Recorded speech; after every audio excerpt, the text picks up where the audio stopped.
Okay, hi, Amanda here. Hope you're having a great weekend. I got up early this morning and off to a good start and did some journaling. And I wanted to share that with you. And I,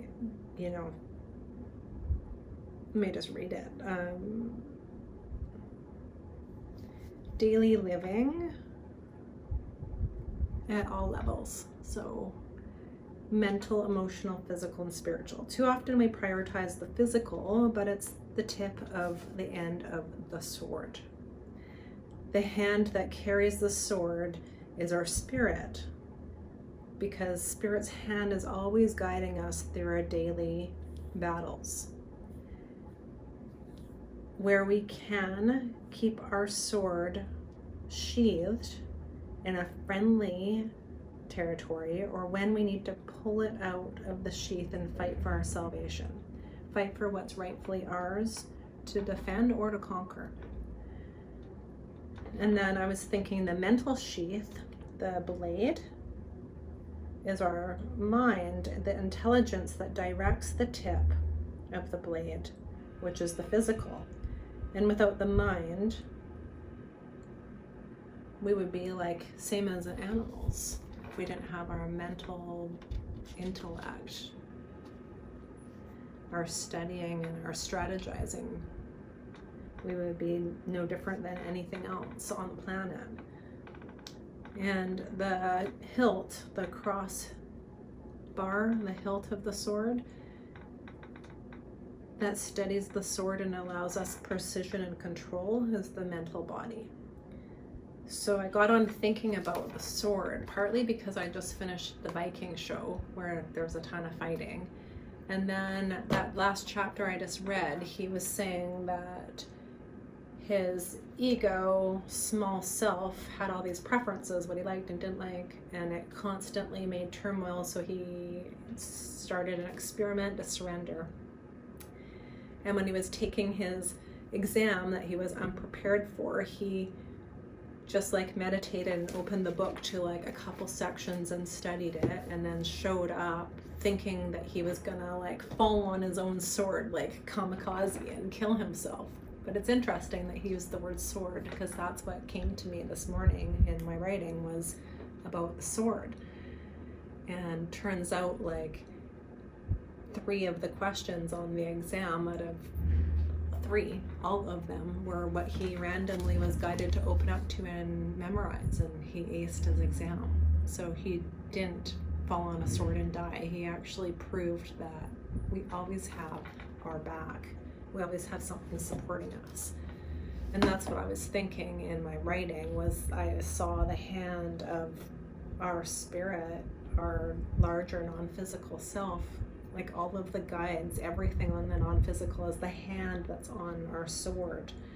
And then there's a spot on the sword that has no sharp edges that you can put your other hand on, and that helps direct. So both hands, like we have the hand of spirit, but we also have the backup hand. We're always got extra support, and that helps us like deliver and guide where we're pointing our sword. So that brought me into like an ADHD segment here where I started researching swords and all the parts of swords, and I did a writing that I'm going to just drop into the description because it's more organized. But basically there's 6 different components or considerations for the handle part of the sword, and then there are 8 different components of the blade, and I've written about that. So basically the emotional body is the handle, and it's for protection and balance and a place to grip for spirit. So our emotional body is what protects us. It's often our emotional intelligence that will give us the insight and the inspiration and the initial like feeling if this is good or bad. Like it's our animal instinct. So too many people think I have to make my decisions in life from my rational point of view, from science, from my mind, and like it's less than or worse to use emotional, but it's like our direct interface, if you will, between spirit and is our heart, is our emotions, and they help protect us and they help balance us, and through prayer they help us have control over our focused attention. And then the mental body, the blade, is for cutting, slashing, thrusting, and more, which is what the mind does. The mind cuts through illusion and it thrashes through information. Like it's like that machine that you put the wheat through. Like it sifts and sorts everything. Like it's constantly active and busy. Like it's always thinking and reaching out. And now with like AI and everything at our fingertips, like this is an information age. There is no reason that we can't know what we need to know, like mentally speaking. So this is interesting that it's like the strong and the weak part of the mental body too is on the blade. So it's for like precision, rigidity and strength and control, and it's what cuts through the BS. Like a strong mental mind can help us identify patterns and keep us from getting scammed and make great decisions for relationships and money and jobs and places to go visit, things to get in and out of. And then the tip of the sword can be rounded or pointed depending what you want it for, but the tip really, I think, is the physical. It's barely any of the sword. The whole sword plus the one holding the sword is everything else, and the physical is just the tip of the iceberg, and that's where we focus so much of our energy. But it can be rounded or sharp. So I was thinking it's like the physical body can be unwell, malnourished, lazy, like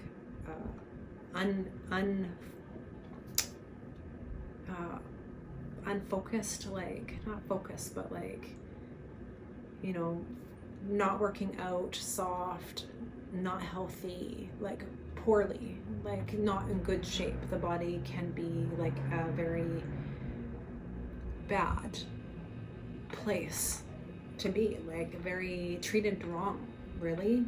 I'm sorry to say, but it's like our only home. It's all we have. It's the only thing that our physical body is the only distinguishing character between being alive and being dead. Like it's everything. But at the same time, it's nothing.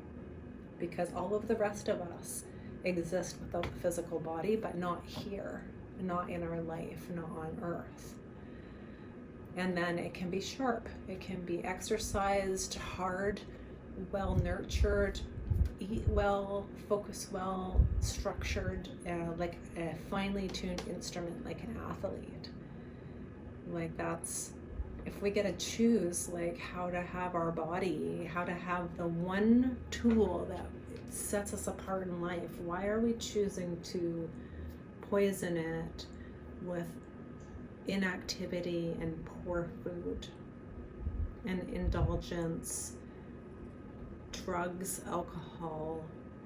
Like, you know, my best friend that's passed away now, she said everything in balance. I'm not against, like, I'm not straight edge hardcore. God knows I was anything but that. But after like a week now of detoxing, this morning I was thinking, if I could eat anything right now, why would I choose to blow a bomb up in my body? I've just spent the time like clearing it out. Why would I go then get junk food with pesticides, poisons, fake dyes, salt, all sorts of fat, like all those things, and put it in my body now. Like it doesn't appeal to me. So I think this is the best thing I've ever done, because I'm extremely strong-willed, and so I will, like, I've been fasting for almost a year on and off, but this time I didn't have any regime. My goal was to like detox and get my body working, and so now I think naturally with that and the surrender experiment and like what else has been going on in my life, I think like I could hopefully not yo-yo back and forth, that I can move forward and tune into those other parts of the pillars of my body, is the emotional, physical, spiritual, mental, and see if it's good for all of us. Too often I think that you get winged out emotionally or shut down emotionally, and it doesn't work. Like life is, lonely or sad. You have to love. If you have no love in your life, but you've got money, you can buy people, but it's so much more rewarding when it's authentic. Something in my stuff too led me to Jesus' quote that it's easier to get a camel to walk through the eye of a needle than to have a rich man enter the kingdom of heaven.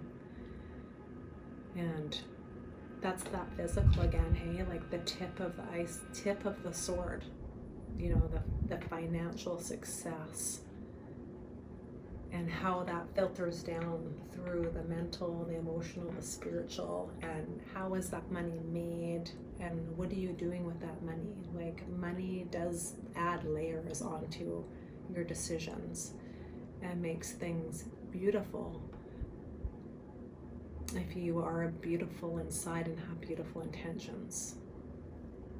So many spiritual people I know, so many beautiful, beautiful human beings are waiting for that final piece to click into place so that they can have money to do a lot of good things in the world. And I pray that there becomes a better, just more even, more fair distribution of finances, and that is why I bought a retail store in the spiritual and fair trade industry, because I wanted to contribute to the new economy.